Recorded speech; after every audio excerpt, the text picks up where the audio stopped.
Alright, so welcome back into another Dragon Ball Super Card Game video, and I'm going to go and continue the series for all of the set 16 leaders, or at least the ones that I like. Today we're going to go through the red Goku, the red U7 Goku, which is pretty popular nowadays, just simply because it is the next, pretty much as you see from the title, the next tier 1 red leader. Before I begin, please go ahead and subscribe if you are new. In case you missed it, yesterday we had our top 16 finals for the circuit series, and of course if you want to sign up for the future, we're going to start again after set 16 releases. But thank you to our partner Mystic TCG. If you ever want to have any pre-orders or order any kind of singles, please use the link below. They provided the box and are now working with us. In case you haven't seen the leader already, he basically does pretty basic stuff, honestly. When we first saw the leader, he really didn't look like anything much of anything, I should say. But really, it's the cards that go into the deck that make him a really good leader in deck. And the leader really facilitates pretty much all the things that the deck wants to do, or at least the deck engine wants to do. And I don't think there's really any other red U7 leader that we have currently that can do the things that this deck wants to do. Enough wordplay. As you can see, the permanent is that you can't warp cards from your drop area to your warp. And this permanent is basically for everything. I think the Q&A that I did for rulings that you should know for set 16, you can't have your opponent send things from your drop area to your warp either. So just as a heads up, if anything. His auto is that when you attack, you get to draw one. The activate main is that you draw one and then you can discard one after you burst 3. So basically you're seeing 5 cards with 3 going to the drop area. This is really good for the beginnings of your turns, and another reason why you play probably 54 or more cards in your deck. Probably 56 is the magic number for this deck. You untap 1 and draw 1 when you have 7 or more. Use 7 or your life is 4 or less. Usually it's the 7 or more. The permanent is the same on the awaken side. The awaken side is that you draw and then you mill, because you don't want to mill yourself late into the game. And then the activate main is that you get to choose a mono red card, a U7 card from your drop area, and add it to your hand, and then negate the skill for the game. So you can only do it once, and this really helps you when we look at the deck list, and as well as the cards, helps you get your secret back. It helps you get your super combos back, or any specific battle card that you might need. And of course, this is the ones with the trait, so technically you can get extra cards as well. I'm gonna go pretty quickly with these cards, but these are technically the most important cards of the deck. It's what makes it a good deck, honestly. It makes it a really good mid-range, or makes it really good aggro, or at least, like, I would say tempo. Like there's a threat every single turn that this deck gets, and that is because of the cheap costed things that it gets to his arsenal. 4-drop Vegeta gets to be played for 2 when you have sparking 10. You get to draw 1, it has deflect and critical 20k, and you get the -2 things ignoring barrier for 15k, which is just nuts. This is just like probably the best. I would say like every card here is the best card in the deck, but honestly Vegeta does put a lot of work. It's a 20k, so it's kind of an awkward thing to swing into, and it gets to ignore barrier and gets to replace itself. So, and for 2, man, I can't stress it enough. We have the counterplay that you get to draw when you -15k something, and it goes down to 0. The 17 is a 1 cost, so this one is reduced by 2. It's a 1 cost if your leader card is a mono red Goku. This guy is a 1 cost, 5 or more U7 cards in your drop area. You get to play it, and then you get to look at the top 3, get a mono red U7 card from your hand, and then bottom deck the rest, which is just great, honestly, because it's a 15k for 1 that has double strike if you have sparking 7, which majority of the time you're going to have that by turn 2. Ultra Mastery, I mean, everyone's seeing this card at this point. It is a dual attack double striker 35k, which when it attacks you get to see their hand, and then you get to choose 1 card 7 or less from their hand and discard it. You only have to pay 4 for it, which is perfect. This is one of the things that was missing for red, and just in general for red, that you get to clear the board for 35k, everything 35k, and then you get to pay it for 4, and then you get to swing twice as long as you have that sparking 20. You get all the effects basically. Golden Frieza, he's a dual attacker for 1 that minus is 15k, and then Realm of the Gods Ultra Instinct is just good for something that is, it's like something like Gogeta Xeno or anything that plays something big early on that you can minus 30k, and then on your turn you get to draw 1, and then you get to get basically 15k for 1. Overall, just a really good card.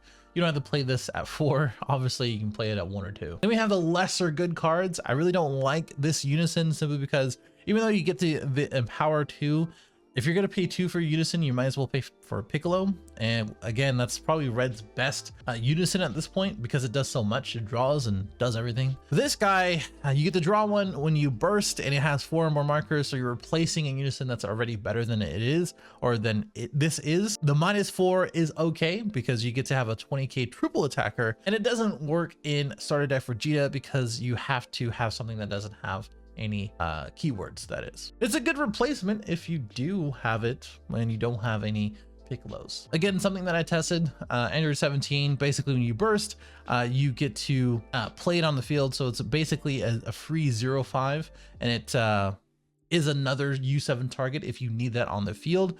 You get to play it when you play it from your hand, you get to draw 1, so it's just a regular cantrip, but I just don't like it too much. U7 Unified is not too bad. It's a negate, because I don't play too many negates in this deck. If you did get the attack and you minus something 15k or 5k, but the activate battle is free as long as you play this leader, and you get to choose one of your leader cards or Unison cards, and it gets 10,000 power for the duration of the battle, which isn't bad, especially if you're playing something that has spirit boost in general. The U7 Frieza sparking super combo is just perfect for this deck. It's live again turn 2 usually, and you get to get it back with the awakened leader effect. And then we have some support for just red 7 U7 red battle cards that are skillless, which are just great. Works well with the 1-drop Gohan. And finally, we have a Vegeta secret rare. We've seen this at this point. It's a cool game ender. I mean, overall pretty good, especially since you get to see it really at any point as long as it's in their drop, and the awakened leader effect can get it back. Just remember that you probably have to be at 26 in order to get it back, and then use the dual attack function. Here's a list I've been playing. Really the things that are kind of different from other lists, I would say, is probably a surprise attack Gohan. I've been testing that. It's not too bad at all, especially since you're going to have combo power with all the 0/5s that you have at your disposal. And then we also have 3 Crown Retribution. If you're not playing this in this deck, I don't know what you're doing. It's just a really good card right now, and it's probably why the card, or the card price has spiked, just simply because of this leader, and as well as just the resurgence of Soul Striker being talked as a really good deck going into this next format. Then we have Testing Opposition, simply because you're going to have a high life total, and you're just going to have to take advantage of that.